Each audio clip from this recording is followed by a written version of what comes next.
আসসালামু আলাইকুম রহমতুল্লাহ ওবরকাত। আজকের ভিডিওটি যারা গার্মেন্ট ইন্ডাস্ট্রিতে জব করেন তাদের জন্য। আজকে আলোচনা করব রেগে গেলেন তো হেরে গেলেন।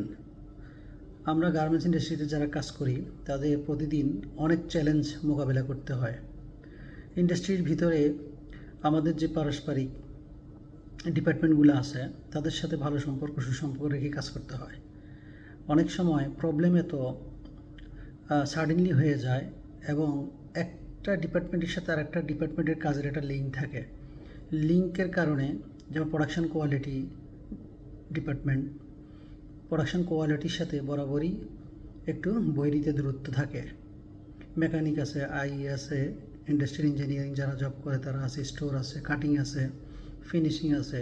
এই যে যত স্ট্রাইক হোল্ডারগুলো আছে প্রোডাকশন করতে, তাদের সাথে প্রতিদিন কাজের ক্ষেত্রে আমাদের কাজ করতে হয়। তো এই কাজ করতে গিয়ে অনেক সময় দেখা যায় যে পারস্পরিক একটু কথা কাটাকাটি কিংবা ঝগড়া বিভেদ ঘটেই যায়। তো এই জাতীয় যদি আমরা নিজেদের রাগ থাকবে, আমরা মানুষ, আমাদের রাগ না থাকলে তো আমরা মানুষই হব না। তো এই যে আমাদের মধ্যে যে রাগটা আছে, রাগটা যদি সীমা অতিক্রম করে তখন কিন্তু ঝগড়া বিবাদে রূপান্তর হয়।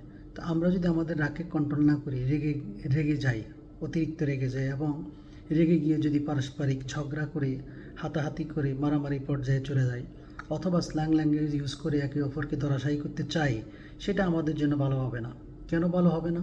তখন কি হবে যে একটা সিনক্রেট তৈরি হয়ে গেলে দেখা গেল কি আমাদের কাউকেই দেয়, এই যে দুজন ঝগড়া করবে তাকে কাউকে কোম্পানি রাখবে না। তো তাহলে আমরা কার ক্ষতি করলাম? বেনিফিটটা কি হলো আমাদের?